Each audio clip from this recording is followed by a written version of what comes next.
سرخ تازہ گلابوں کی تازہ مہک، ہاتھوں میں پکڑے رنگوں کے ہر تھال میں ڈال کر، پیاری مسکان لب پر سجائے ہوئے خوش کھڑی ہیں سبھی تتلیاں، ان کے ذمے لگایا گیا ہے میری شاہزادی کے آنے پہ خوشبو نچھاور کریں۔ سرخ تازہ گلابوں کی تازہ مہک، ہاتھوں میں پکڑے رنگوں کے ہر تھال میں ڈال کر، پیاری مسکان لب پر سجائے ہوئے خوش کھڑی ہیں سبھی تتلیاں، ان کے ذمے لگایا گیا ہے میری شاہزادی کے آنے پہ خوشبو نچھاور کریں۔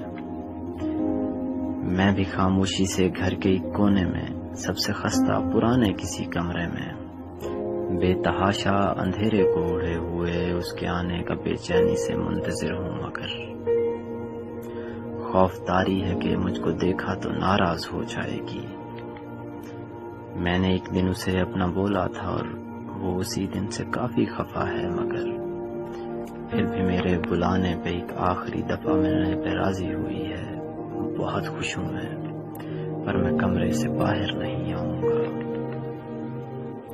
میں نے ایک دن اسے اپنا بولا تھا اور وہ اسی دن سے کافی خفا ہے، مگر پھر بھی میرے بلانے پہ ایک آخری دفعہ ملنے پہ راضی ہوئی ہے۔ بہت خوش ہوں میں، پر میں کمرے سے باہر نہیں آؤں گا کہ وہ ناراض ہو کے چلی جائے نا۔ سارا گھر اس کی خاطر سجایا ہے، لیکن میں اجڑا ہوا ایک کمرے کے کونے میں بے چین ہوں۔ بال بکھرے ہوئے، رنگ زردی سے تھوڑا سا کم پیلا ہے، سانس اکھڑی ہوئی، لفظ اجڑے ہوئے۔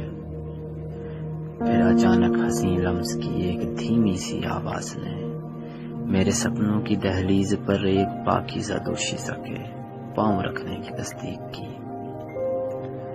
پھر اچانک حسین لمس کی ایک دھیمی سی آواز نے میرے سپنوں کی دہلیز پر ایک پاکیزہ دوشیزہ کے پاؤں رکھنے کی تصدیق کی۔ خواب فوراً ہی ٹوٹا میرا، پر میں سوتا رہا اور کسی تیسرے شخص کے خواب میں جا کے روتا رہا۔